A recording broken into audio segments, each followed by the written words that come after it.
E hoje é dia de o quê? Daquela aulinha de redação bem reflexiva para você que está buscando novos caminhos e, claro, estimular o seu pensamento. Que reflexão que? Aqui é faca na caveira. Quando eu escrevo é igual terremoto, rascunho e não paro, eu toco terror. Quando eu escrevo é igual terremoto, rascunho e não paro, eu toco terror. Bora lá, gente. Você acredita, Navinha? Ai, meu Deus, é muito Vamos rico, meu Deus. É Tá muito achando que amor você vai- pela empresa, Você viu? tá achando que você vai ter imagem a zelar depois você sair no YouTube, né? Fala, galerinha! Tudo bem com vocês? Bora lá pra mais um react de redação. E hoje quem vem e já até fez um MC Kevin aqui, professora Gisele Santana. Fala, galera, tudo bem? Tamo junto. E hoje, o que a gente faz nesse react, Gi? A gente vai analisar uma introdução. Foi incrível, uma introdução topzera aí, que já consegue pegar o corretor e dar aquele olhar especial pro texto. A questão do desenvolvimento aí pro Enem e aquela conclusão que fecha o texto brilhantemente. Perfeito. Galerinha, bora lá então, texto na tela pra gente começar a olhar pra essa redação. Yeah, Mr. White. Yes, science. Pessoal, então, pra gente começar a pensar, vamos olhar pra redação da Eduarda Judite Dias Jacome Silva. Essa redação tá disponível na internet, então se vocês quiserem acessar, eu vou deixar o link aqui embaixo. Inclusive, é muito bacana a gente começar a olhar pra essas redações, que são redações modelo, pra que nós possamos entender como que o cara tira 1000, né, Gi? Isso. Acho que é importante essa ideia de ter algo como referência, né, de Isso. exemplo. As redações nota 1000, elas são importantes porque elas já passaram por 2 corretores, ela não teve discrepância de nota, isso significa que os corretores olharam para aquele texto com a ideia de que é um texto acima da média, um texto 1000. Então, para que a gente possa fazer os nossos textos, as redações nota 1000, elas são excelentes parâmetros. Exatamente. Não cópias. Não vai fazer o que eles já fizeram, trocando o repertório e colocando o seu. Não. Não seja mal. Não. A gente vai pegar ele, A gente vai pegar ele. Por quê? porque ele é mau. E a gente? É mau também. Pessoal, então pra gente se lembrar do tema, olha lá, desafios para a formação educacional de surdos no Brasil. Lembrando sempre, né, Gi, sobre o que a gente fala muito das questões das palavras-chave, que a gente já vai ver aqui na introdução, né? Olha como que ela começa. Após a Segunda Guerra Mundial, a ONU promulgou a Declaração Universal, a qual assegura, em plano internacional, a igualdade e a dignidade da pessoa humana.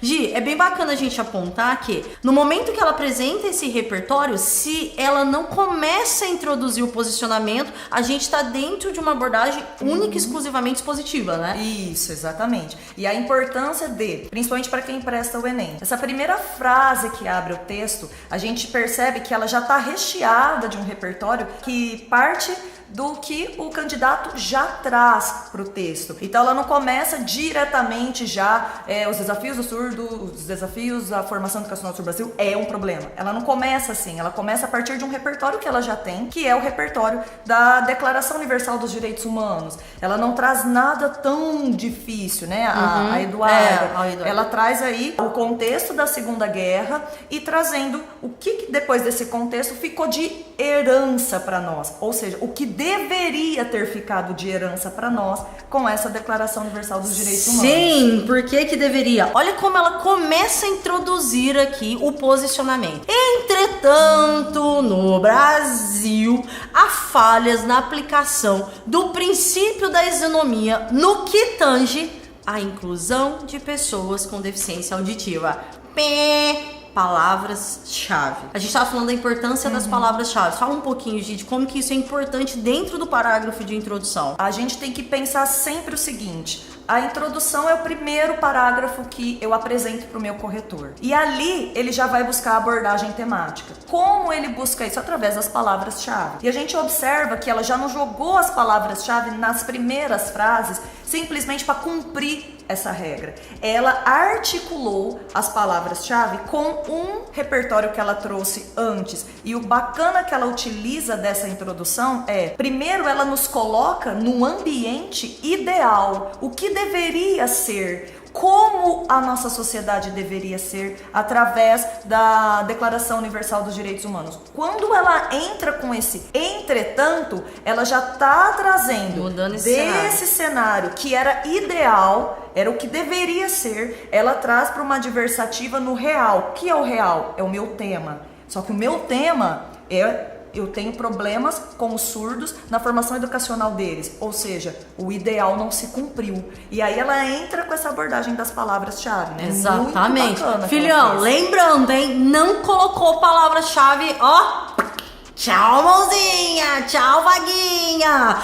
Lembrem-se sempre do quanto é importante ter essas palavras-chave. Fechou? E aí, o que ela traz no finalzinho da introdução? Consequentemente, a formação educacional é comprometida, o que pressupõe uma análise acerca dos entraves que englobam esta problemática. Ou seja, posicionamento, tese claríssima. Gi, parágrafo de introdução extremamente organizado, certo? Muito. E ó, a gente percebe aqui que é uma estrutura de 3 períodos, né? Exatamente. Um para mostrar como deveria ser esse mundo ideal deixado para nós da Declaração Universal dos Direitos Humanos. O outro, segundo período, para mostrar que isso aqui não aconteceu. Então a gente tem uma adversativa e ela vai mostrar para nós aqui nessa adversativa as palavras-chave do tema. E outra, qual é a consequência de eu não ter tido esse mundo ideal acontecendo ali na nossa sociedade. Então ela traz 3 períodos, um para trazer repertório, o outro para fazer a ponte com a abordagem temática e o último para falar qual que é a consequência disso e já trazer a tese. Incrível esse recurso, essa estratégia que essa candidata utilizou. Pessoal, primeiro parágrafo de argumentação. Ó, saca só. Ela saiu de uma tese, pressupõe uma análise acerca dos entraves que englobam essa problemática. Ela precisa discutir isso, né, Gi? Exato. Porque senão fica solto lá na introdução. Fala, mano, aonde que ela encaixou essa tese? Então, olha lá. Em primeiro lugar, cabe pontuar que as instituições de ensino apresentam, em sua maioria, um sistema pouco inclusivo. Inclusivo. Errou! Tópico frasal sucinto, objetivo, lindo, maravilhoso para você começar o seu primeiro argumento, certo? Certo. E olha que interessante, esse tópico frasal, ele já faz referência a uma palavra-chave da tese, que é a Exato. palavra entraves. Então ela vai mostrar o primeiro entrave. Qual é o primeiro entrave que ela fez ali na tese dela? O primeiro entrave é as instituições de ensino que não são inclusivas. Exatamente. E olha que legal, ela fala em sua maioria. Isso. Espertinha essa garotinha, hein? Não generalizou. Sim, você é uma linda porque você não Generalizou.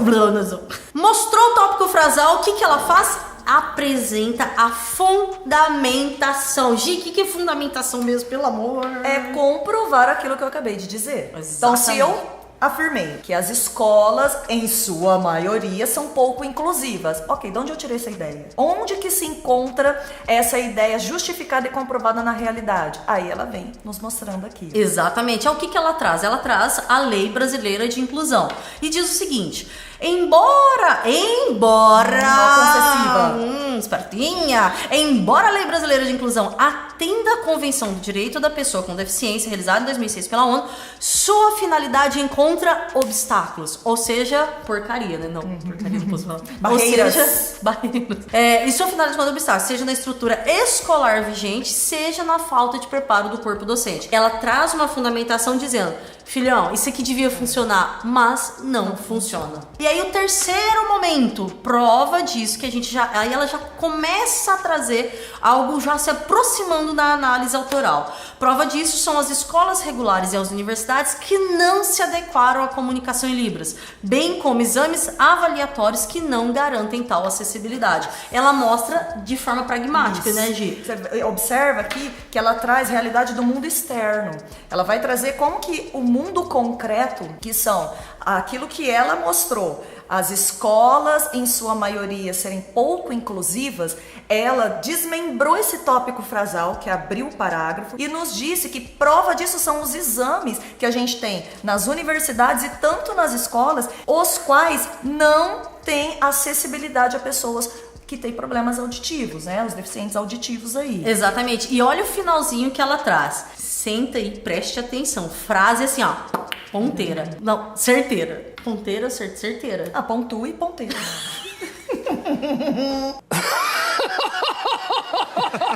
Nesse sentido, os surdos recebem uma educação frágil, desigual e excludente. Nossa, mano, é muito top. Pra ela terminar assim. Finaliza é aquele texto que a gente fala de ascensão. Ele não fica circular. O texto ele começa a crescer na argumentação. Ou seja, ela sai lá de um tópico frasal. Ah, mano, tem um sistema aí pouco inclusivo, tal, as escolas não incluem e tal. Mas eu vou mostrar uma coisa pra você. Não é só Esse isso, sistema bebê. não é. Tem mais por trás. E o que tem por trás? Sistema frágil, desigual e excludente. Meu, extremamente fundamentado. Ou seja, ela consegue fazer com que o texto comece a ir para uma crescente. Segundo parágrafo, o que ela faz? Ela já começa com o operador. Além disso, né, trazendo a ideia de soma, a ineficiente integração no âmbito escolar acadêmico resulta em efeitos fora dele. Que é o que ela já puxa do parágrafo anterior. Exatamente. Se eu tô dizendo que a educação é frágil, desigual e excludente, aí eu digo, a ineficiente integração no âmbito escolar acadêmico resulta em efeitos fora dele. Pô, eu tô falando de sociedade. E olha que né? legal que ela fez, ó.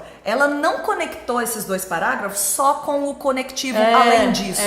Se ela inicia assim, ó, além disso, no filme, tal, aparece um personagem que sofre. Não, ela trouxe. Além disso, aí que ela volta? Ela volta pra ideia anterior, então ela conecta no campo das ideias, na coerência, e ela conecta na questão linguística da coesão. A ineficiente integração no âmbito escolar. Onde que ela falou isso, ineficiente integração? Exatamente. No parágrafo de cima. Isso é coesão e coerência, amigo. Aqui, ó.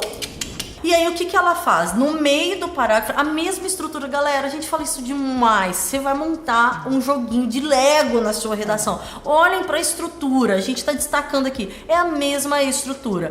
Conforme afirmou Aristóteles, é preciso tratar igualmente os desiguais e desigualmente os desiguais, na medida exata de suas desigualdades. Se ela para aí, pronto, já era redação com lacuna, não tem projeto de texto que funciona, não tem sentido. Porém, o que ela acrescenta, Gi? Contudo, a instrução de Aristóteles... A instrução é isso? De Aristóteles? Eu vi um errinho dela. Deu o D. Contudo, a instrução aristotélica não é vista na prática, uma vez que o mercado de trabalho oferece poucas oportunidades, ainda que o deficiente auditivo tenha concluído o ensino superior. Nossa. Olha essa ponte. Ela sai de ineficiência, passa pelos surdos, passa por Aristóteles e fala, cara, não funciona esse sistema. Hell yeah! Hell yeah! You're doing it good, buddy! Great job! Esse recurso argumentativo é muito bom. Por quê? Nem sempre a gente consegue, na hora da prova, achar um sociólogo, um filósofo que falou exatamente aquilo. Mas eu encontro um filósofo ou um sociólogo que falou sobre uma sociedade ideal, como deveria ser. Então, para Aristóteles, olha que bacana a ideia. A sociedade deveria tratar igualmente os iguais e desigualmente os desiguais. Isso era o ideal para Aristóteles. Só que ela vai mostrar, olha... Contudo... No entanto, contudo, todavia, a instrução aristotélica, meu querido, não acontece nesse país. Não, meu querido. Não é bem assim não como é. Tá escrevendo redação na hora da prova, levanta na mesa. Não é bem assim que acontece. E aí, o que ela faz? Ela mostra que aquela citação que ela trouxe faz todo sentido dentro do parágrafo. Isso é um repertório produtivo. Isso. Anote. Repertório produtivo. Ah, eu mencionei Aristóteles, voei na prova. Não. Rodou bonito. Não, precisa ser produtivo. E ela fecha o argumento. Paralelamente a isso, o comportamento contemporâneo, o qual prioriza o individualismo e a competição, intensifica a exclusão. Ela não usou isso no tópico frasal? Visto que a deficiência em questão é alvo de uma visão equivocada de incapacidade funcional. Desse modo, as implicações de uma educação que não se adapta às diferenças são visíveis. Olha onde que ela chegou, Gi. Que as diferenças do ponto ponto de vista de desigualdade educacional, elas são explícitas, né? Não, e muito legal quando ela começa com bom. Aristóteles, falando sobre essa questão de como deveria tratar os iguais e os desiguais ali nesse mesmo ponto de equilíbrio. Aí ela vai falar que o mercado de trabalho não faz isso, até porque, gente, os surdos vão competir com quem? Se o mercado de trabalho é competitivo, olha o que ela fala, o comportamento contemporâneo prioriza o individualismo e a competição e intensifica a exclusão, visto que a deficiência é alvo de incapacidade. Então, se ele é incapaz, ele nem vai concorrer pau a pau com o sistema. Exatamente. Porque o cara já é considerado alguém que não tem habilidade funcional para trabalhar. Olha de onde ela partiu. Uma crítica clara do que ela tá abordando. Pessoal, só lembrando, então qual que é essa divisão? Ela apresenta a ideia, traz uma fundamentação e fecha. Eu preciso fazer isso em 1 período, 2 períodos? Depende muito da estrutura, né, Gi? Depende. Na grande maioria, os tópicos frasais começam com um período só, às vezes vão para 2 períodos da fundamentação, enfim, depende muito da sua estratégia. Como ela usou Aristóteles, ela precisou abrir mais um período. Porque se ela começasse com o tópico frasal, Aristóteles falava, por isso que nós temos esse problema na sociedade. Se ela não explicasse desse Aristóteles para chegar na ideia de que eles são vistos como disfuncionais, a gente não conseguiria em 3 períodos dar conta de tudo isso que ela criou. Exatamente. Então aqui que vai a habilidade e a autoria, a estratégia argumentativa de utilizar 4 períodos por parágrafo argumentativo ou 3. Então se você vai usar um repertório que tá lá no mundo ideal e depois pra você jogar pro real, provavelmente você vai precisar de mais um período. Exatamente. Lembrando, eu tenho repertórios subjetivos e eu tenho repertórios objetivos. Galera, chegamos à conclusão. E como que ela começa essa conclusão? Diante do exposto, faz necessária uma complementação nas instituições sociais secundárias a fim de promover uma formação educacional coerente com as leis e com as resoluções. Aqui ela já faz uma retomada de tese, já apresentando uma ação, né, Gi? Isso. Como ela já tinha começado com lei lá na introdução, a ideia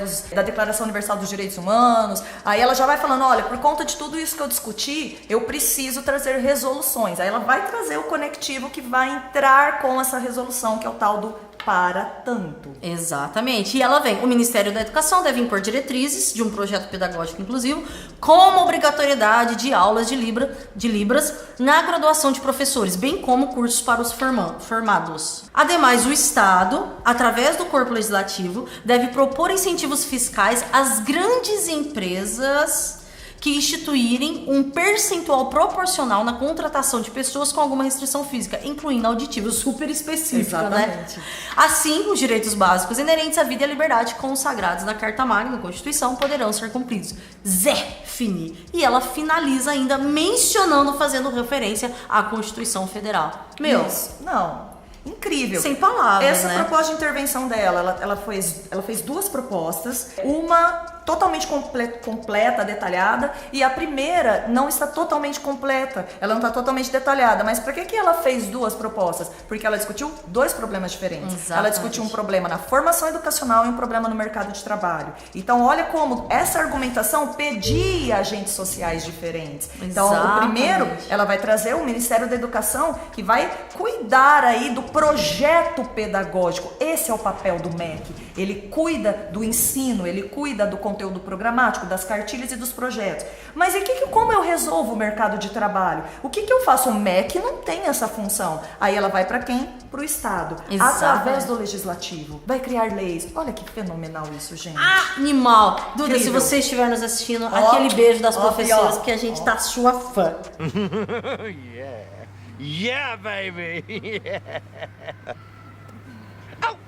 Galerinha, foi isso, professora Gisele e eu aqui, pra que a gente pudesse falar um pouquinho e mostrar o que é uma redação nota 1000. E é claro, Gi, se vocês gostam da gente, não vão deixar essas 2 gatinhas aqui, cara. A gatinha é foda. Então, você vai inscrever-se no canal, ativar o sininho e deixar o seu like, porque a gente aqui na Pontui mostra pra você, na prática, o que fazer na redação. Galerinha, valeu, um beijo grande e até a próxima!